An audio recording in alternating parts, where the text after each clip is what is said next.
Everbrook, Maine, in early autumn often looked like a living postcard. Blazing red maples, crisp air, and cobblestone streets winding past old wooden houses.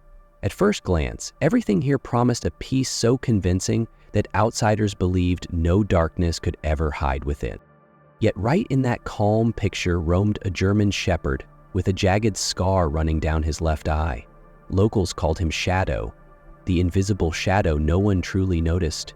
His shaggy fur caught dry leaves. His amber eyes held a quiet sorrow no one bothered to read. Shadow slipped through bushes at the edge of Everbrook's biggest park, half ghost, half guardian. To grown-ups, Shadow was a ragged stray that barely existed in their busy world. But for Ella Thompson, 8 and always quiet, he was an entire secret kingdom, her safest place. Every afternoon after school, Ella tucked slices of bread and stolen dinner sausages into her backpack. She would tiptoe across the lawn, crouch under an old maple tree, gently lay out the food, and whisper stories to Shadow. Stories no one else would ever hear.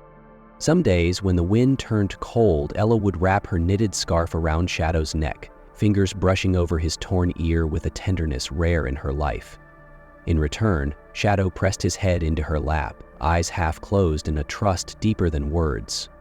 No one knew that for Ella, he was the only friend she dared to trust without fear.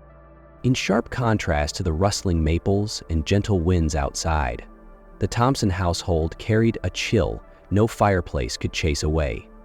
On the outside, it was a neat 2-story wooden home behind a white picket fence, its lawn trimmed to perfection, the kind neighbors praised in passing.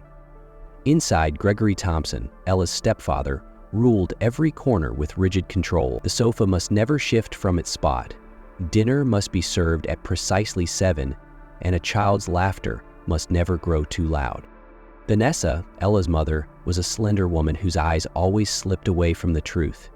She smoothed her daughter's hair, tugged collars straight, and drifted on, as if gentle touches could varnish over cracks in their picture-perfect life. Ella learned to make herself small in that house, flinching at slammed doors and the sharp bark of Gregory's commands echoing through the living room. At Everbrook Elementary, Ella claimed the last seat by the window, hiding her drawings of Shadow deep in her desk. Once, Miss Rogers, the art teacher, stumbled upon rough sketches drenched in black, a scarred dog and a large, shadowy figure behind metal bars. Alarmed, Miss Rogers called Vanessa and asked for a private meeting. Vanessa laughed it off with polite dismissal. She's got such an imagination, probably just snuck in a scary movie. Sorry, but I'm quite busy. And so, Ella kept slipping away to the park, pressing her small fingertip to Shadow's nose and whispering, "You're the only one who understands me, right, Shadow?" In Shadow's golden eyes flickered an unspoken vow that no one else would ever hear. The invisible bond between Ella and Shadow grew stronger by the day, but inside the cold Thompson house, it was stirring a storm waiting to break. Gregory began noticing muddy paw prints dotting the porch, bits of sausage mysteriously gone from the fridge, and Ella's shoes crusted with dirt even on dry days. One evening, while Vanessa clattered dishes in the kitchen, Gregory sat stiffly in the living room, his eyes as cold as a blade tracking every step Ella took past him. He beckoned her over with a hand gesture, his voice dripping a false sweetness, barely masking the anger simmering beneath. "Where do you sneak off to every day, Ella?" Ella hid her hands behind her back, staring down at the polished wooden floor. "I just play there." Gregory let out a bark of laughter, humorless and sharp. He shot to his feet, leaning so close she could smell stale coffee on his breath. "You lie to me. Your mother covers for you, but I'm not stupid. I know exactly what you hide out there." His hand clamped her fragile shoulder, squeezing until her pale skin flushed red under his grip. Vanessa, alarmed by the raised voice, rushed in but only managed to pry Gregory's hand away, eyes brimming with tears, but voice barely stronger than a whisper. "Greg, please, she's just a child. Let her be." Gregory shook her off like dust. His stare pinned Ella in place, every word dipped in quiet threat. "If I ever catch you feeding that filthy stray mud again, I'll deal with it first. Understand?" From that day on, Ella was forbidden to leave the house after school. Gregory changed the back gate lock himself and sometimes ordered the gardener to reinforce the fence to keep her in. But Ella was patient. Whenever Gregory traveled for business and Vanessa grew distracted by chores, Ella would slip out through a gap behind the tool shed, squeezing her small body through the fence and sprinting across the park's damp grass, where Shadow always waited, rain or shine. Those stolen moments, buried deep in Shadow's shaggy fur, breathing in the scent of wet earth, feeling his steady heartbeat beneath her cheek, were the only medicine keeping Ella's spirit from shattering. One early winter evening, Ella returned later than usual, shoes caked in mud, hair plastered to her forehead with sweat. Gregory was already waiting by the front door. He didn't say a word. He grabbed her by the arm, dragging her down the hallway to the small storage room at the back of the house. "You want to play with a stray mutt? Fine. Stay here and think about it. When I believe you've learned your lesson, I'll open the door." The metal latch clanked shut. The flickering yellow bulb overhead buzzed weakly. Curled up in a corner, knees tucked to her chest, Ella whispered the only name she trusted to hear her: Shadow. In the days after she was locked in that storage room, Ella drifted through the house like a shadow herself. Vanessa tried to comfort her with leftover pie slices on a chipped plate, but Gregory's constant watchful glare smothered every fragile pocket of peace. No more sunlit afternoons at the park. Ella sat by her bedroom window instead, her eyes tracing the stretch of grass beyond the white fence, the spot where Shadow always waited, tail wagging slowly whenever he caught a glimpse of her behind the glass. Then, one bleak early winter afternoon, Gregory was tied up in meetings with business partners, and Vanessa flurried through the house, cleaning and fussing over dinner. Ella knew she had only a few precious hours before the iron door of her tiny prison might slam shut again. She slipped on her worn-out shoes, crept through the back door, squeezed through the narrow gap in the fence, and sprinted straight toward the park. Shadow was there, as always. At the sight of Ella, he bounded out from the bushes, tail whipping in delight, pressing his scarred face into her chest. Ella hugged him tight, whispering words meant for no one else. "It's only you and me, Shadow. Only you." They stayed like that until dusk painted the sky in pale purple streaks over the cold grass. Ella knew she should go home before darkness fell, but her small legs refused to leave the warmth pressed against her heartbeat. Back at the wooden house now, so quiet it seemed to echo, Vanessa searched every room, calling Ella's name louder and louder. She flung open the storage room door. Empty. Panic gripped her like icy hands. Trembling, she called Gregory. On the other end, his voice cut like steel. "You let her slip out? I warned you this would happen." The panic burst beyond their white fence. Neighbors clustered at the curb, murmuring pity. Police sirens wailed down Everbrook's narrow stone streets. Flashlights bobbed in the park's growing shadows as patrol cars spun red beams across trimmed lawns. At the front gate, Gregory pulled Vanessa close, his face carved from stone, yet eyes glassy enough for the local news to catch in a tragic photo: the grieving father. Vanessa sagged into his chest, her lips trembling with frantic prayer. "My baby, my Ella." But only Shadow knew where Ella was, and only that shaggy guardian lay curled around her, lending his warmth to keep her tiny heartbeat from freezing solid beneath Everbrook's frost-laced night. All through the endless night, teams of police officers, volunteers, and neighbors fanned out across Everbrook, flashlight beams cutting through the fog, voices cracking as they called Ella's name again and again. Yet the tiny figure they sought seemed to have melted into the dew-soaked grass. Amid those shadow trails, Shadow lay curled tightly against Ella, guarding her shivering body from the freezing air. Each time she trembled in her half-sleep, he pressed closer, muzzle tucked near her ear, as if whispering a lullaby meant only for lost souls like them. As dawn crept in and the temperature dipped even lower, Ella's breaths turned faint, slowing to a fragile flutter under his fur. Shadow lifted his scarred head, amber eyes sparking with an awareness as sharp as any human instinct. If they stayed hidden much longer, his girl would never see another sunrise. A sudden rustle broke the stillness near the path. Clara Monroe, the social worker who had once noticed Ella's shy scribbles about a stray dog, trudged through mud and brittle leaves, flashlight bobbing. Through the mist, she glimpsed a shaggy blur dart behind the ancient oak. "Shadow?" Clara whispered, remembering the name Ella had scrawled in childish letters on her notebook the first day they met. A pulse of certainty lit her chest. This dog had never left Ella's side. Shadow stood 10 paces ahead, locked eyes with her, then trotted forward, stopping again, looking back. Clara understood at once.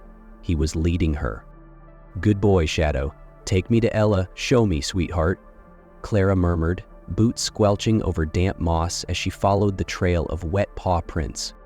They climbed 3 small ridges littered with rotting leaves. Beneath the canopy of a colossal oak, Clara froze as her light cut through the shadows. Under a massive, moss-veiled oak, Ella sat limp against the trunk, eyelids fluttering. A heavy chain looped around her thin ankle, padlocked to the tree's base. "Oh God, Ella!" Clara fell to her knees in the sodden dirt, hands shaking as she cupped the girl's icy cheek. Breath shallow, skin cold as stone, yet alive. Shadow pressed close, his wild eyes guarding every move Clara made. "Good boy, Shatter. You kept her safe."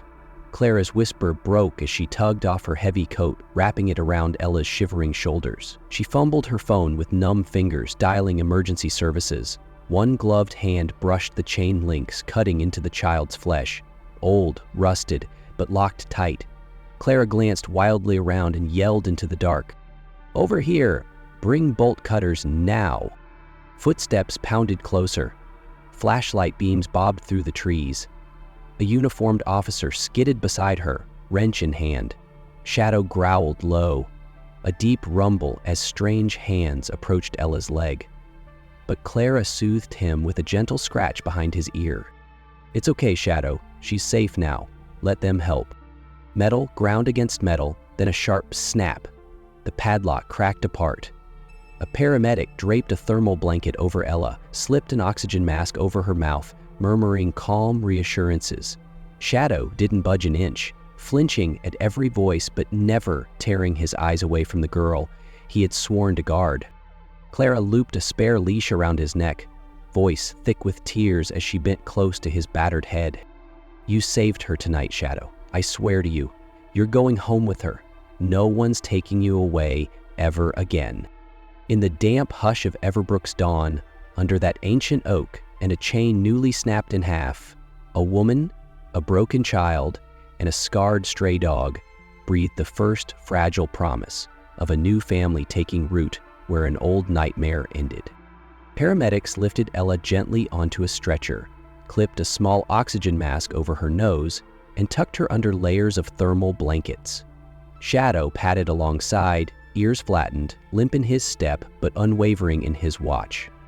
Clara looped an improvised leash around Shadow's neck, leaning close to murmur into his torn ear, "Good boy, Shadow."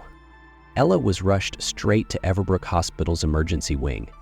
Doctors moved quickly, warming her body, cleaning the raw skin around her swollen ankle, hooking IV lines under bright fluorescent lights. Clara, though not officially part of the investigation, refused to leave Ella's side for even a moment. While Ella drifted in a medicated sleep, Shadow lay curled at the foot of her hospital bed, ears drooping, his steady breathing a living barrier against the world's harshness. Police sealed off the section of the park where Ella had been found. The rusted chain and broken padlock were tagged and bagged as evidence. Nearby, faint boot prints matched the exact size and tread of Gregory Thompson's favorite shoes. 3 days passed.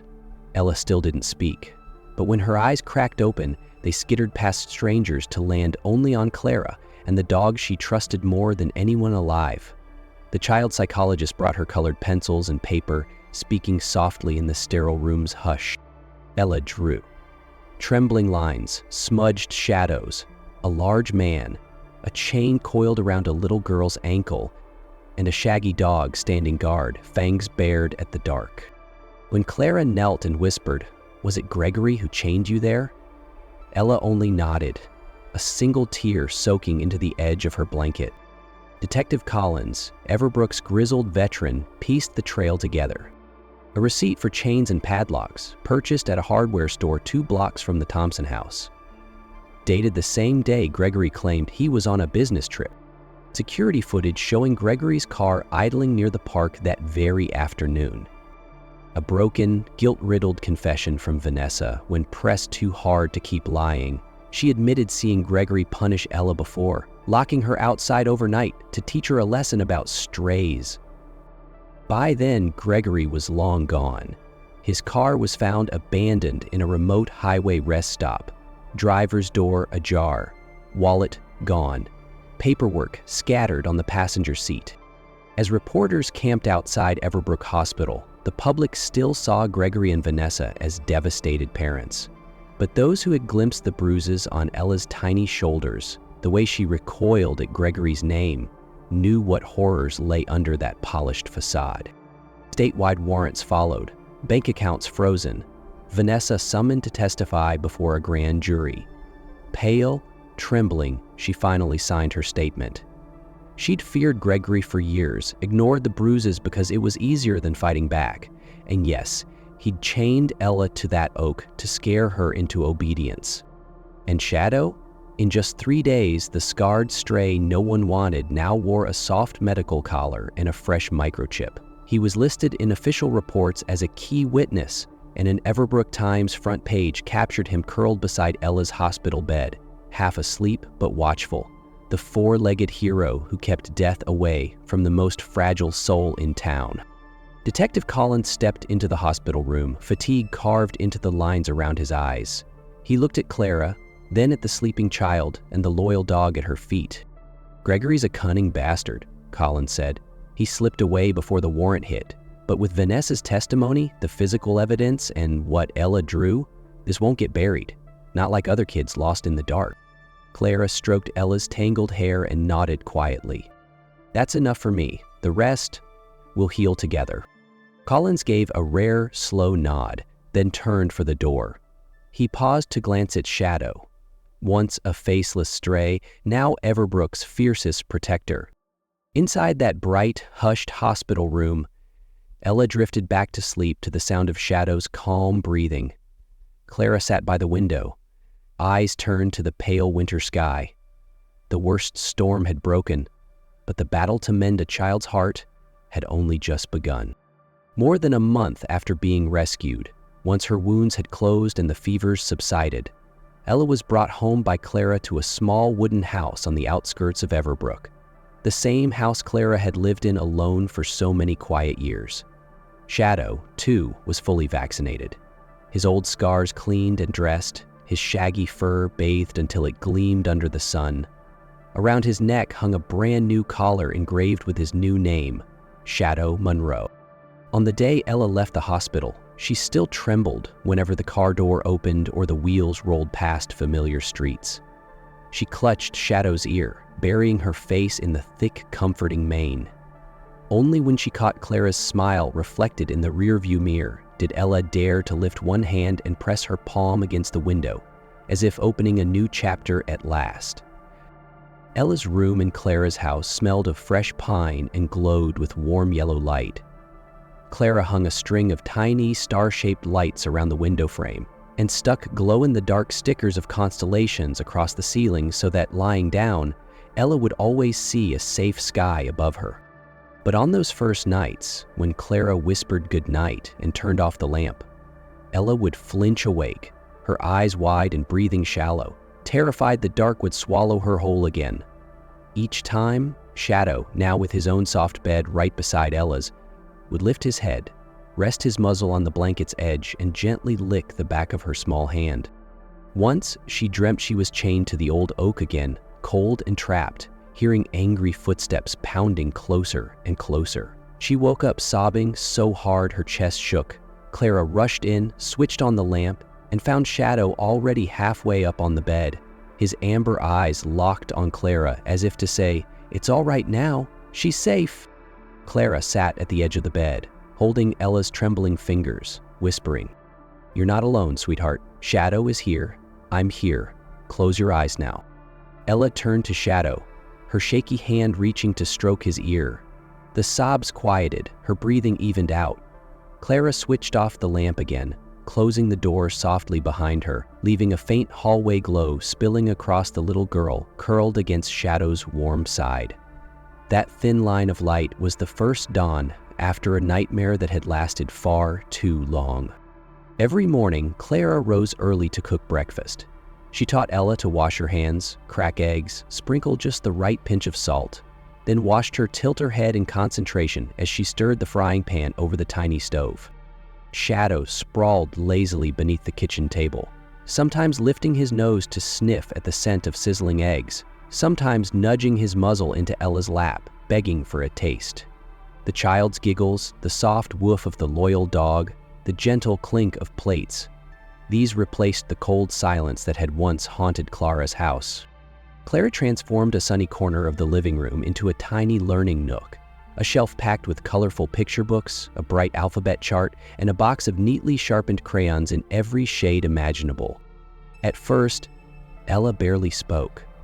She only drew picture after picture of Shadow. Shadow curled up sleeping, Shadow lifting his head, Shadow chasing a toy ball. Clara didn't push her to talk.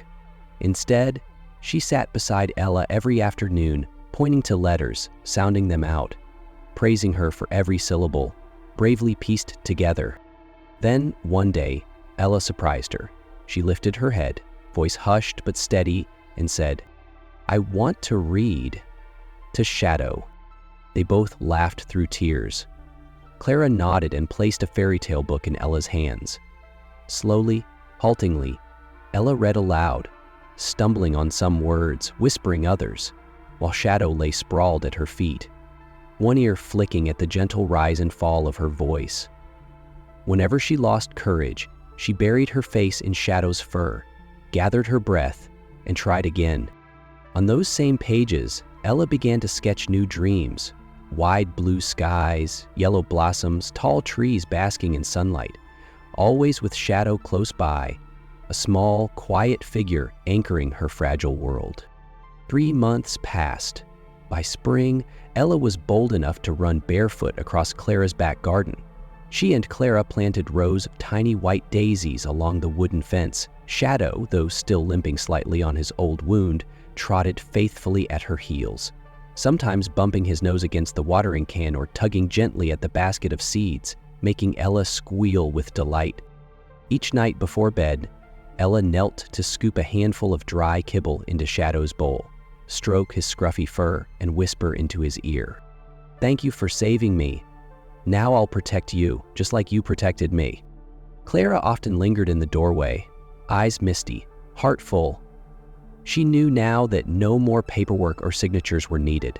This was a family, complete and whole in a way the world could never officially define, yet unbreakable in all the ways that mattered. The little wooden house, tucked among Everbrook's quiet pines, remained unchanged from the outside. Inside, however, laughter echoed down the hallway, warm barks bounced off the kitchen walls, and the smell of fresh baked pie wove itself into every corner that once knew only silence. Ella, Shadow, and Clara, 3 hearts once torn apart, now pieced together into something too resilient to fracture again. And every sunrise waited at the window for them to step into it, hand in paw, ready. 3 months after the day Ella was freed from the old oak tree, courtroom 3 of the Everbrook family court glowed with soft spring sunlight. The wooden benches creaked under the weight of tense breath. The air seemed dense enough to choke any half-baked excuses into silence. Clara sat on the guardian's bench, fingers white-knuckled around the adoption file. Beside her, Ella curled up so small, one hand buried deep in Shadow's scruffy ruff. The scarred dog rested his big head on her knee, a living coal of warmth that hummed safety into her bones. At the defendant's table, Gregory Thompson slumped in a wrinkled suit, swollen eyes behind the security barrier. Once a slick lawyer, now just another cornered predator. Beside him, his court-appointed attorney sat stone-faced. Evidence gathered by Clara and Detective Collins left no cracks. Shoe prints at the Oak Park CCTV, receipts for chains, and Vanessa's reluctant confession tied every knot tight. Gregory was exactly where he belonged, trapped in the same cage he once used on a helpless child. Ella sat beside Clara, her small hand tangled deep in Shadow's rough ruff. The scarred dog lay half a gluck, tail occasionally tapping the bench. A steady drumbeat reminding Gregory, "Fool them if you want, but you'll never get past me again." Judge Wilson brought the gavel down sharply. "Gregory Thompson, you stand charged with child endangerment, domestic abuse, unlawful restraint, and reckless endangerment of a minor. Do you have any last defense?" Gregory lifted his head, lips twitching with a cold sneer. "She's making it up. What can a stray mutt prove in court?" Claire's arms circled Ella's shoulders. Shadow growled, low and rumbling, a sound that rolled across the packed room like a distant storm. Silence fell as Ella's voice, fragile but unwavering, cut through. "He chained me. Shadow. Kept me alive." The judge nodded once, eyes flinty as steel. Given the evidence, the court sentences Gregory Thompson to 25 years in state prison, no possibility of early parole. Criminal hearing closed. Gregory cursed and tried to lunge from his seat. The wooden bench screeched, metal clanged as he struggled. But before he could rise, a vicious snarl tore through the air. With a roar that echoed off the marble walls, Shadow lunged forward, blocking Gregory completely, his fangs bared and hackles raised like a wolf guarding his den. The sound froze the entire courtroom. One officer instinctively gripped the handle of his gun. Gregory flinched. Perhaps for the first time, he felt fear. Officers rushed in, restraining him and dragging him away. Even then, his hateful glare locked onto Ella. But the little girl wasn't afraid anymore. Because Shadow still stood guard, fur bristling like living armor, eyes never leaving the man who once left her chained to the cold earth. With the criminal trial done, the family hearing began. Vanessa stood trembling at the witness box, cheeks hollowed by weeks of sleepless shame. Her voice cracked like frost underfoot. "My baby, I'm sorry. I'm so sorry I didn't protect you." Ella's lashes flickered. For the first time, she lifted a tiny hand and touched her mother's wet cheek, her fingers trembling. But she turned quickly, burrowing her face back into Shadow's thick fur. Shadow only nudged her gently with his nose, then lifted his gaze to Vanessa. A look no longer wary but calm, like silent forgiveness from a creature who knew pain too well.